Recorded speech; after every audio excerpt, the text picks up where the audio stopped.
Actress, model and entrepreneur Ms. Sunny Leone, her business partner and restaurateur Mr. Sahil Baweja.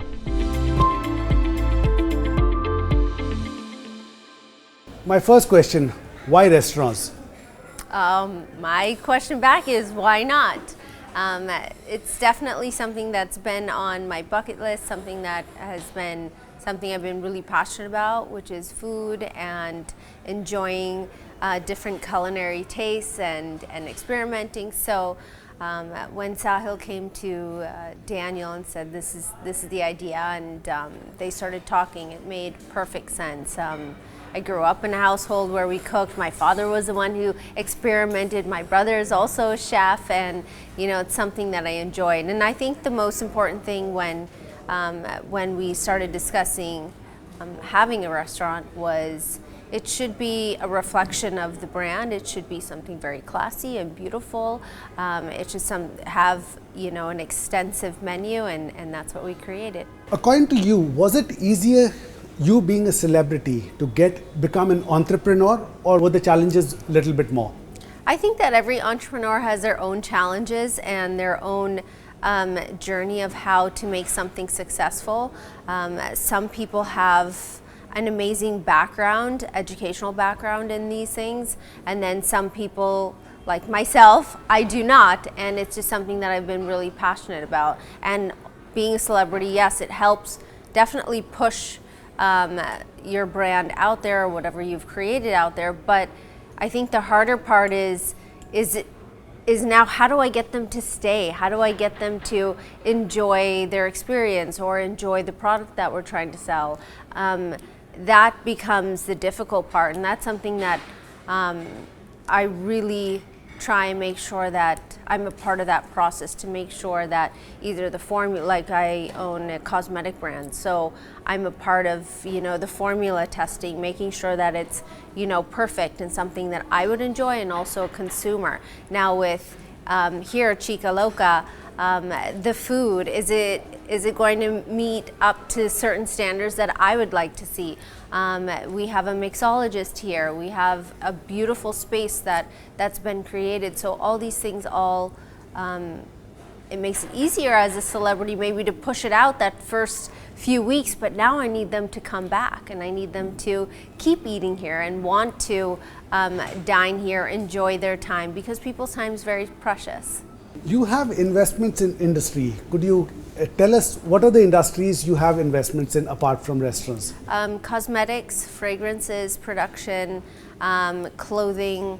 I just launched my own AI. I've invested also in a nutritional supplement brand called Rise, and there's so many things. Sorry, the restaurant, obviously, and I don't know, it just keeps going. So when you're planning to invest into an industry, is there a process you follow in choosing which industry to go into, or is there something else? Well, first things first, we look at the people who are pitching a certain product, whether we are going to license the name out, whether we are going to own equity in it, and how much equity. And Starstruck is 100% owned by us, and then our other ventures, we have equity in these brands, or we own part of it, or we've partnered with them. So each thing is very, very different. So we look at the brand, the market, the numbers that come with the research that's done. Then we look at the owners, or the people who have created it, like scientists who created this formula. Are they passionate about it? Do they know their stuff? Are they understanding the market?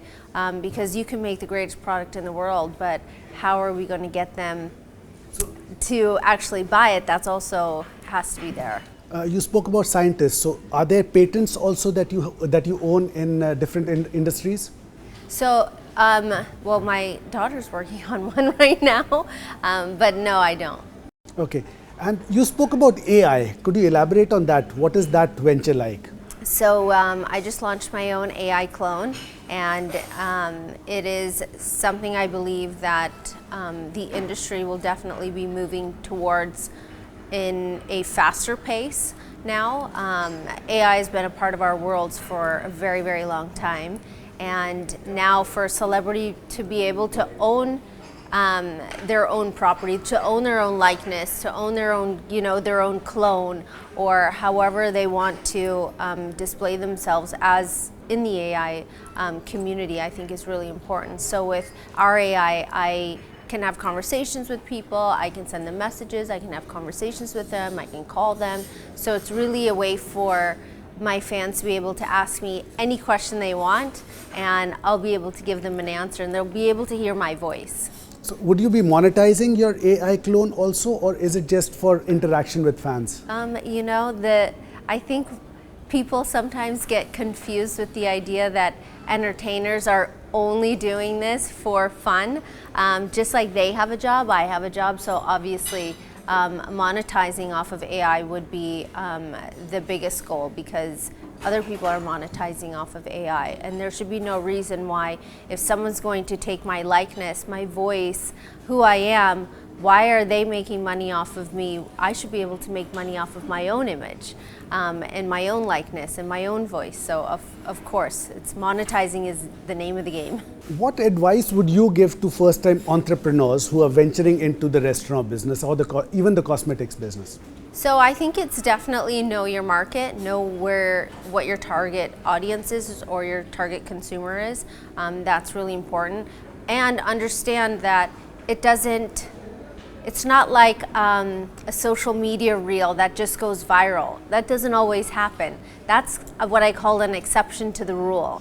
And it takes a lot of hard work. It takes a lot of dedication. It takes maybe, putting in all of your money into that company, into that something that you believe in, and watching it grow at a nice steady pace, and each month or each year or at the end of each week, you're meeting those goals, realistic goals, not hypothetical goals. Because everybody always says that when they send you projections for companies, or they send you projections for a certain item that they want to sell, they're sending you hypothetical goals or aspirations that they want to reach, which is, in my opinion, unrealistic completely. And I believe that those expectations are, like I said earlier, exceptions to the rule. If something goes viral or it goes, the right amount of money is backed up to put into that marketing. But if you're a startup, you don't always have that funding. And if you want to own 100% of it, then you have to work really hard, and you might not have any profits that month. You might not have profits for 6 months, but you still have to keep building, and you still have to put everything back into your company. So was you being a celebrity, and as a celebrity you got into becoming an entrepreneur, was funding ever an issue with you? So what I've noticed, and my husband, when we have more control over the funding, when we are self-funding, we see a higher success rate, because our business model and our business ethics and how we think of business is completely different. When you work hard on something and you're so invested in it that all the blame will only fall on you if it doesn't succeed, so which is great. And with people who want to invest in the company or buy equity in our companies, we like to have those type of investors, which will give us a lot more control over how that money is allocated throughout the business, because we don't want to see misuse of funds and money allocated towards things that just we haven't seen profit in that way of thinking or that idea. So we try and tend to go towards ideas or way of marketing through means that we know will work, where we see numbers of success instead of taking so many risks.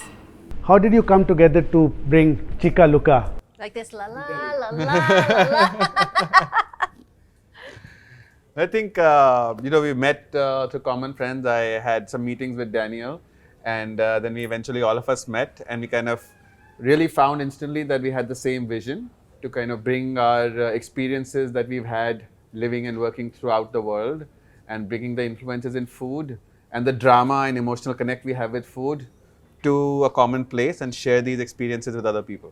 I think that's how it all came about. So is there a role division when it comes to Chica Loca, or you do everything He's together? in charge and I eat. Well, you're here on the day to day and Yeah. also the creation of this entire place. So between him and it's really him and Daniel are the brain children behind this entire. So I think Sunny, kind of we all do a lot of stories and sessions around inspiration and what works, what doesn't, and the brand direction and the brand styling definitely comes from Sunny's opinions From and my brain. the creative mind. But yeah, we kind of execute. We help her execute the vision, and we collectively brainstorm a lot of what will work, what won't. I contribute on the hospitality industry expertise, and then of course Daniel and Sunny have a lot of how to put in the glamour and the right. This one is for you. You spoke about the hospitality industry. Could you give us a broad outlook on what it looks like in India right now, and how are you going to approach it? So no, obviously the industry has been on a strong rebound and boom since post-COVID. We've seen all segments grow, from coffee shops to fine dining. There's a huge upsurge in the tier 2 markets, tier 3 cities as well. So our plan with Chica Loca, obviously, so we've started in Noida, right? So we want to lead in the markets that are up and coming. We want to create this product which is very accessible. It's accessible luxury. This is where the market is headed because incomes are growing. So we want to have accessible luxury products. So this is how we are positioning Chica Loca, and we are expanding to multiple cities, tier 1 and tier 2, from Ludhiana to Goa to Hyderabad to Chandigarh. We have all the cities in the works. So I think it's a great time to be in the industry, and this industry, of course, is high. It's capital intensive, high risk, but high risk, high reward. Yeah, but I also think that with the restaurant industries, that you really do have to move with what's happening in that moment. And if you don't, you're a restaurant that's just going to become stale and stagnant.